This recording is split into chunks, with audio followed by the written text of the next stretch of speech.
Digital YouTube channel. ಎಲ್ಲರೂ ಹೇಗಿದ್ದೀರಾ? I hope ಎಲ್ಲರೂ ಚೆನ್ನಾಗಿದ್ದೀರಾ ಅಂತ ಭಾವಿಸ್ತಾ ಇವತ್ತು ನಾನು ಮಾಡ್ತಿರೋ ರೆಸಿಪಿ ಬಂದ್ಬಿಟ್ಟು ಕರ್ಜಿಕಾಯಿ ರೆಸಿಪಿನ ಮಾಡ್ತಾ ಇದ್ದೀನಿ. ಅದು ಹೇಗೆ ಮಾಡೋದು ಅಂತ ಹೇಳ್ಬಿಟ್ಟು ನಾನು ವಿಡಿಯೋನ ತೋರಿಸ್ತೀನಿ. ಕೊನೆವರೆಗೂ ವಿಡಿಯೋನ ಸ್ಕಿಪ್ ಮಾಡದೆ ನೋಡಿ. ಕರ್ಜಿಕಾಯಿ ರೆಸಿಪಿನ ತುಂಬ ಸಿಂಪಲಾಗಿ ಮಾಡ್ಬೋದು. ಇದನ್ನು ಗೌರಿ ಗಣೇಶ ಹಬ್ಬಕ್ಕೆ ಹಾಗೆ ವರಮಹಾಲಕ್ಷ್ಮಿ ಹಬ್ಬಕ್ಕೂ ಮಾಡ್ತಾರೆ. ಈಗ ಬರ್ತಾರೋ ಅಪ್ಕಮಿಂಗ್ ವರಮಹಾಲಕ್ಷ್ಮಿ ಹಬ್ಬಕ್ಕೆ ಇದು ತುಂಬ ಹೆಲ್ಪ್ಫುಲ್ ಆಗುತ್ತೆ ಅಂತ ಹೇಳ್ಬಿಟ್ಟು ನಾನು ಈ ವಿಡಿಯೋನ ಮಾಡ್ತಾ ಇದ್ದೀನಿ. ಹಾಗೆ ನಾನು ಮಾಡೋ ವೀಡಿಯೋಸ್ಗಳು ನಿಮಗೆ ಇಷ್ಟ ಆಯಿತು ಅಂದರೆ ಲೈಕ್ ಮಾಡಿ, ಶೇರ್ ಮಾಡಿ, ಕಮೆಂಟ್ ಮಾಡಿ, ಹಾಗೆ ಸಬ್ಸ್ಕ್ರೈಬ್ ಮಾಡೋದನ್ನು ಮರಿಬೇಡಿ. ಮೊದಲಿಗೆ ನಾನು ಕರ್ಜಿಕಾಯಿ ಮಾಡೋದಕ್ಕೆ ಏನೇನು ಐಟಮ್ಸ್ ಬೇಕು ಅನ್ನೋದನ್ನು ಎತ್ತಿಟ್ಕೊಂಡಿದ್ದೀನಿ. ಫಸ್ಟ್ಗೆ ನಾನು 3/4 ಕಪ್ ಆಗೋವಷ್ಟು ಶೇಂಗಾ ತೊಗೊಂಡಿದ್ದೀನಿ ದೊಡ್ಡ ಬೌಲಲ್ಲಿ. ಹಾಗೆಯೇ 3/4 ಕಪ್ ಆಗೋಷ್ಟು ಕೊಬ್ಬರಿ ತುರಿನ ತೊಗೊಂಡಿದ್ದೀನಿ. 3/4 ಕಪ್ ಆಗೋವಷ್ಟು ಉರಿಗಡಲೆನ ತೊಗೊಂಡಿದ್ದೀನಿ. ನೆಕ್ಸ್ಟು ನಾನು ಅರ್ಧ kg ಮೈದಾ ಹಿಟ್ಟನ್ನ ತೊಗೊಂಡಿದ್ದೀನಿ. 3/4 ಕಪ್ಪಷ್ಟು ಸಕ್ಕರೆನ ತೊಗೊಂಡಿದ್ದೀನಿ. ಹಾಗೆಯೇ 5ರಿಂದ 6 ಏಲಕ್ಕಿನ ತೊಗೊಂಡಿದ್ದೀನಿ. ಸಣ್ಣ ಬೌಲಲ್ಲಿ 1/4 ಕಪ್ ಆಗೋಷ್ಟು ಚಿರೋಟಿ ರವೆ ತೊಗೊಂಡಿದ್ದೀನಿ. ಹಾಗೆಯೇ ಇನ್ನು 1/4 ಕಪ್ ಆಗೋಷ್ಟು ಬಿಳಿ ಎಳ್ಳನ್ನ ತೊಗೊಂಡಿದ್ದೀನಿ. ಮೊದಲಿಗೆ ನಾನು ಮೈದಾ ಹಿಟ್ಟಿಗೆ ಸ್ವಲ್ಪ ಉಪ್ಪನ್ನ ಹಾಕ್ಕೊಳ್ತಾ ಇದ್ದೀನಿ. ಉಪ್ಪು ಹಾಕ್ಕೊಂಡಾದ ನಂತರ ಚಿರೋಟಿ ರವೆನ ಹಾಕ್ಕೊಳ್ತಾ ಇದ್ದೀನಿ.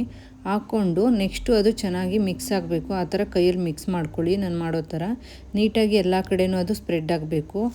ನಂತರ ನಾನು ಅದಕ್ಕೆ ಸ್ವಲ್ಪ ನೀರು ತೊಗೊಂಡು ಹಿಟ್ಟಿಗೆ ಹಾಕ್ಕೊಂಡು ಕಲಿಸ್ಕೊಳ್ತಾ ಇದ್ದೀನಿ.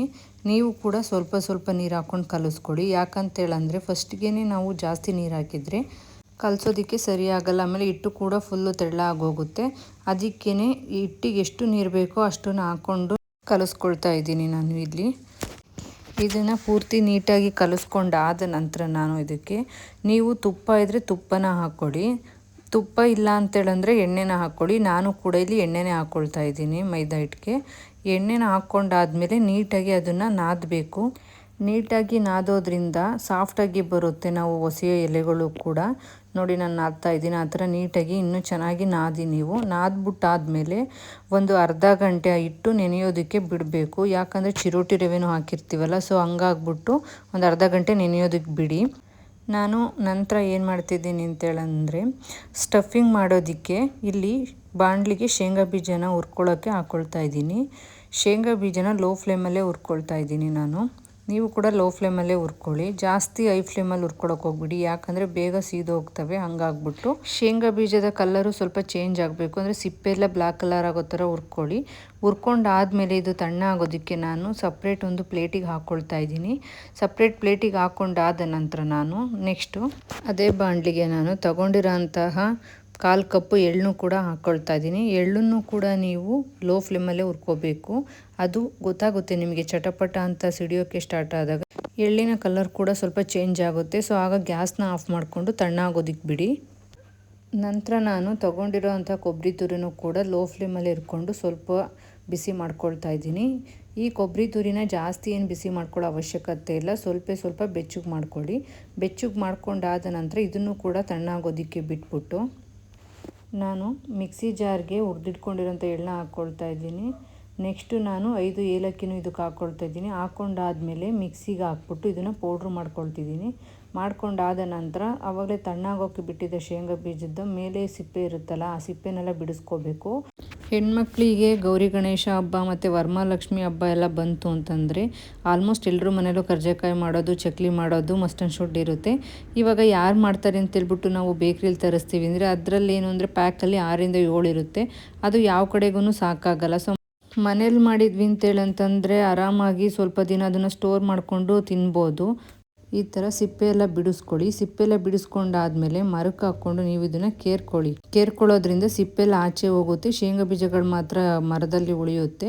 ಸೊ ಅದನ್ನು ನಾನು ಇವಾಗ ಮಿಕ್ಸಿ ಜಾರಿಗೆ ಹಾಕ್ಕೊಂಡು ಮಿಕ್ಸಿಲಿ ಆನ್ ಆ್ಯಂಡ್ ಆಫ್ ಅಂತ ಒಂದು 2-3 ಸಲ ಮಾಡ್ತೀನಿ. ತೀರಾ ಜಾಸ್ತಿ ಪುಡಿ ಮಾಡೋದಕ್ಕೆ ಹೋಗಬೇಡಿ ನೀವು. ಇದು ಈ ತರಿಯಾಗಿ ಇರಬೇಕು ಈ ಥರ. ಇಲ್ಲಿ ನಾನು ಉರಿಗಡಲೆನೂ ಕೂಡ ಮಿಕ್ಸಿಗೆ ಹಾಕ್ಕೊಳ್ತಾ ಇದ್ದೀನಿ. ಇದನ್ನು ಕೂಡ ಪುಡಿ ಮಾಡ್ಕೊಂಡಾದ ನಂತರ ನೆಕ್ಸ್ಟು ನಾನು ಶುಗರ್ನ ಹಾಕ್ಕೊಳ್ತಾ ಇದ್ದೀನಿ. ಶುಗರ್ನೂ ಕೂಡ ಪುಡಿ ಮಾಡಿ ಹಾಕ್ಕೋಬೋದು ಅಥವಾ ಹಾಗೇನೂ ಹಾಕ್ಕೋಬೋದು. ನಿಮಗೆ ಶುಗರ್ ಬೇಡ ಅನ್ನೋರು ಬೆಲ್ಲನ ಅದಕ್ಕೆ ಪುಡಿ ಮಾಡಿ ಹಾಕ್ಕೊಳ್ಳಿ ಅಷ್ಟೇ. ಪುಡಿ ಮಾಡಿ ಇಟ್ಕೊಂಡಿರೋದನ್ನು ನಾನು ಪಾತ್ರೆಗೆ ಹಾಕ್ಕೊಳ್ತಾ ಇದ್ದೀನಿ. ಎಳ್ಳನ್ನು ಪುಡಿ ಮಾಡಿರೋದು ಹಾಕ್ತಾಯಿದ್ದೀನಿ. ನೆಕ್ಸ್ಟು ಉರಿಗಡಲೆನ ಪುಡಿ ಮಾಡಿರೋದನ್ನು ಹಾಕ್ಕೊಳ್ತಾ ಇದ್ದೀನಿ. ಇದಾದ ನಂತರ ಕೊಬ್ಬರಿ ತುರಿನ ಇದಕ್ಕೆ ಆ್ಯಡ್ ಮಾಡ್ಕೊಳ್ತಾ ಇದ್ದೀನಿ. ನೆಕ್ಸ್ಟು ನಾನು ಇದಕ್ಕೆ ಸಕ್ಕರೆ ಪೌಡರನ್ನು ಕೂಡ ಹಾಕ್ಕೊಳ್ತಾ ಇದ್ದೀನಿ. ಇದಾದ ನಂತರ ಆವಾಗಲೇ ಶೇಂಗಾ ಬೀಜನ ನಾವು ಪುಡಿ ಮಾಡಿ ಇಟ್ಕೊಂಡಿದ್ವಲ್ಲ ಅದನ್ನು ಕೂಡ ಇದಕ್ಕೆ ಹಾಕ್ಕೊಳ್ತಾ ಇದ್ದೀನಿ. ಹಾಕ್ಕೊಂಡಾದ ನಂತರ ನೀಟಾಗಿ ಕೈಯಲ್ಲಿ ಅದು ಎಲ್ಲ ಕಡೆಯೂ ಮಿಕ್ಸ್ ಆಗೋ ಥರ ಮಿಕ್ಸ್ ಮಾಡ್ಕೊಳ್ಳಿ. ನೀಟಾಗಿ ಮಿಕ್ಸ್ ಮಾಡ್ಕೋಬೇಕು. ಮಿಕ್ಸ್ ಮಾಡ್ಕೊಂಡಾದ ನಂತರ ಮೈದಾ ಹಿಟ್ಟನ್ನ ನಾನು ಆವಾಗಲೇ ಕಲಸಿಟ್ಟಿದ್ನಲ್ಲ ಅದು ಚೆನ್ನಾಗಿ ನೆನ್ಕೊಂಡಿದೆ, ನೋಡ್ತಾ ಇರ್ಬೋದು ನೀವು. ಇನ್ನೊಂದು ಸಲ ನೀಟಾಗಿ ನಾದ್ಕೊಳ್ಳಿ. ನಾದ್ಕೊಂಡಾದಮೇಲೆ ನಾವು ಪೂರಿ ಮಾಡ್ತೀವಲ್ಲ ಆ ಸೈಜಿಗೆ ಉಂಡೆನ ಮಾಡ್ಕೋಬೇಕು. ಮಾಡ್ಕೊಂಡಾದ ನಂತರ ನಾವು ಚಪಾತಿ ಲಟ್ಸೋ ಮಣಿ ಮೇಲೆ ಸ್ವಲ್ಪ ಮೈದಾ ಹಿಟ್ಟನ್ನ ಹಾಕ್ಕೊಂಡು ಉಂಡೆ ಮಾಡಿಟ್ಕೊಂಡಿದ್ವಲ್ಲ ಅದನ್ನು ಹಾಕ್ಕೊಂಡು ಚಿಕ್ಕದಾಗಿ ನೀವು ಲಟ್ಟಿಸ್ಕೋಬೇಕು. ಲಟ್ಟಿಸ್ಕೊಂಡಾದಮೇಲೆ ನೋಡ್ತಾ ಇರ್ಬೋದು ನಾನು ಇಷ್ಟಾಗಲೇ ಲಟ್ಟಿಸ್ಕೊಂಡಿದ್ದೀನಿ ಅಂತೇಳಿ. ಇಷ್ಟಾಗಲೇ ಲಟ್ಟಿಸ್ಕೊಳ್ಳಿ. ಇದಾದಮೇಲೆ ನಾವು ಆವಾಗಲೇ ಪುಡಿನೆಲ್ಲ ಮಿಕ್ಸ್ ಮಾಡಿ ಇಟ್ಕೊಂಡಿದ್ವಲ್ಲ ಅದನ್ನು ಇದಕ್ಕೆ ಸ್ಟಫಿಂಗ್ ಮಾಡ್ಕೋಬೇಕು. ಸೊ 1 ಸ್ಪೂನು ಅಥವಾ 1/4 ಸ್ಪೂನಷ್ಟು ಹಾಕ್ಕೊಂಡು ನೆಕ್ಸ್ಟು ನಾನು ಇದಕ್ಕೆ ನೀವು ನೀರು ಅಥವಾ ಹಾಲು ಯಾವುದ್ರಲ್ಲಾದ್ರೂ ತಗೊಂಡು ಸೈಡ್ ಇರುತ್ತಲ್ಲ ಎಡ್ಜು, ಆ ಎಡ್ಜಿಗೆ ಹಾಕ್ಬಿಟ್ಟು ಒರೆಸ್ಕೋಬೇಕು. ಜಾಸ್ತಿನೂ ಕೂಡ ಹೆಚ್ಕೊಂಡು ಮಾಡೋಕ್ಕೆ ಹೋಗ್ಬೇಡಿ, ಯಾಕಂದರೆ ಹಿಟ್ಟು ಫುಲ್ ನೆಂದೋಗುತ್ತೆ. ಹಂಗಾಗ್ಬಿಟ್ಟು ಈ ಥರ ಹಚ್ಕೊಂಡಾದ್ಮೇಲೆ ಸೈಡಿಗೆ ಪ್ರೆಸ್ ಮಾಡ್ಕೊಳ್ತಾ ಬರಬೇಕು. ಪ್ರೆಸ್ ಮಾಡ್ಕೊಂಡೆಲ್ಲ ಆದರೆ ನೋಡಿ ಕರ್ಜಿಕಾಯಿ ಶೇಪು ಬಂತು. ಇವಾಗ ನಾವು ಕರ್ಜಿಕಾಯ್ದಿರುತ್ತಲ್ಲ ಅದ್ರಲ್ಲಿ ಮಾಡ್ತೀವಿ ಅಂದರೆ ಹಿಟ್ಟೆಲ್ಲ ಎಕ್ಸ್ಟ್ರಾ ಬರುತ್ತೆ. ಆಗ ಅದನ್ನು ಮತ್ತೆ ತೆಗಿಬೇಕು, ಹಾಕೋಬೇಕು, ಎಲ್ಲ ರಿಸ್ಕ್ ಅನಿಸುತ್ತೆ. ಸೊ ಇದು ಬೆಟರ್ ಆಪ್ಷನ್ನು. ಈ ಥರ ಮಾಡೋದ್ರಿಂದ ಸ್ವಲ್ಪ ಟೈಮು ಕೂಡ ಉಳಿಯುತ್ತೆ. ನೋಡಿ ಕರೆಕ್ಟಾಗಿ ಕರ್ಜಿಕಾಯಿ ಶೇಪೇ ಬಂದಿದೆ. ಸೊ ನೀವು ಕೂಡ ಅದೇ ಥರ ಮಾಡ್ಕೊಳ್ಳಿ. ನಾನು ಇನ್ನೊಂದು ಟೈಮ್ ತೋರಿಸ್ತೀನಿ. ನಿಮಗೆ ಕೈಯಲ್ಲಿ ಇಟ್ಕೊಂಡು ಆ ಥರ ಸ್ಟಫಿಂಗ್ ಮಾಡ್ಕೊಳ್ಳೋಕೆ ಕಷ್ಟ ಅನಿಸಿದರೆ ಈ ಥರ ಮಣಿ ಮೇಲೇ ನೀವು ಮಾಡ್ಕೋಬೋದು. ನಾನಿಲ್ಲಿ ಮಾಡ್ತಿದ್ದೀನಲ್ಲ ಆ ಥರನೇ ಮಾಡ್ಕೊಳ್ಳಿ. ನೀವು ನೀರಾದರೂ ಯೂಸ್ ಮಾಡ್ಬೋದು ಅಥವಾ ಹಾಲಾದರೂ ಯೂಸ್ ಮಾಡ್ಕೋಬೋದು. ಇದಕ್ಕೆ ನಾನಿಲ್ಲಿ ನೀರನ್ನೇ ಯೂಸ್ ಮಾಡ್ಕೊಳ್ತಾ ಇದ್ದೀನಿ. ಇದಾದಮೇಲೆ ಒಂದು ಸೈಡಿಗೆ ಮಾತ್ರ ಅದನ್ನು ನೀರನ್ನ ಹಚ್ಕೋಬೇಕು. ನೀರು ಹಚ್ಕೊಂಡಾದಮೇಲೆ ಇನ್ನೊಂದು ಸೈಡನ್ನ ತೊಗೊಬಂದ್ಬಿಟ್ಟು ಅದ್ರ ಮೇಲೆ ಮುಚ್ಚಬೇಕು. ಮುಚ್ಚಿ ಆದಮೇಲೆ ನೀಟಾಗಿ ಎಲ್ಲ ಕಡೆ ಪ್ರೆಸ್ ಮಾಡಿ. ಇದು ತುಂಬ ಈಸಿ ಮೆಥಡ್ ಅನಿಸುತ್ತೆ, ಆರಾಮಾಗಿ ಮಾಡ್ಕೋಬೋದು. ಈ ಥರ ನೀವು ಒಂದೊಂದನ್ನೇ ಮಾಡಿಬಿಟ್ಟು ಎಣ್ಣೆಲಿ ಕರಿಯೋದಕ್ಕೆ ಹೋಗಬೇಡಿ. ಒಂದು 5ರಿಂದ 6 ಮಾಡಿಟ್ಕೊಂಡು ಎಣ್ಣೆಲಿ ಕರೀರಿ. ಆವಾಗಲೂ ಕೂಡ ನಮಗೆ ಟೈಮು ಉಳಿಯುತ್ತೆ. ಸೊ ನಾನು ಕೂಡ ಹಾಗೇ ಮಾಡ್ಕೊಂಡಿರೋದು. ನಾನಿಲ್ಲಿ ಮುಂಚೆನೇ ಎಣ್ಣೆನ ಕಾಯೋದಕ್ಕೆ ಇಟ್ಟಿದ್ದೆ. ಸೊ ಎಣ್ಣೆ ಚೆನ್ನಾಗಿ ಕಾದ್ಮೇಲೆ ನಾನು ಮಾಡ್ಕೊಂಡಿರೋಂಥ ಕರ್ಜಿಕಾಯಿಗಳನ್ನ ಒಂದೊಂದೇ ಎಣ್ಣೆಲಿ ಹಾಕ್ತಾಯಿದ್ದೀನಿ. ಎಣ್ಣೆಲಿ ಹಾಕಿ ಆದ ತಕ್ಷಣವೇ ನಾನು ಚಮಚದಲ್ಲಿ ಮಡ್ಚೋದಕ್ಕೆ ಹೋಗಲ್ಲ. ಅದು ಫ್ರೈ ಆಗೋದಕ್ಕೆ ಸ್ವಲ್ಪ ಟೈಮ್ ಹಿಡಿಯುತ್ತೆ.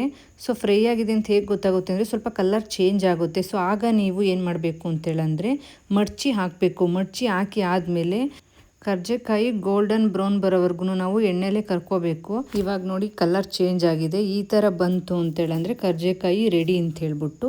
ನಿಮ್ಗೇನಾದರೂ ಈ ರೆಸಿಪಿ ಇಷ್ಟ ಆಯಿತು ಅಂದರೆ ನೀವು ಕೂಡ ಮನೇಲಿ ಒಂದು ಸಲ ಇದನ್ನು ಟ್ರೈ ಮಾಡಿ ಹೇಗಿದೆ ಅಂತ ಹೇಳ್ಬಿಟ್ಟು ಕಮೆಂಟಲ್ಲಿ ಬಂದು ನನಗೆ ತಿಳಿಸಿ. ಹಾಗೆಯೇ ನಾನು ಮಾಡಿರೋ ಈ ರೆಸಿಪಿ ನಿಮಗಿಷ್ಟ ಆಯಿತು ಅಂದರೆ ಲೈಕ್ ಮಾಡಿ, ಶೇರ್ ಮಾಡಿ, ಕಮೆಂಟ್ ಮಾಡಿ. ಹಾಗೆ ರಂಜಿತಾ ಲವ್ ಯೂಟ್ಯೂಬ್ ಚಾನಲ್ನ ಸಬ್ಸ್ಕ್ರೈಬ್ ಮಾಡೋದನ್ನು ಮರಿಬೇಡಿ.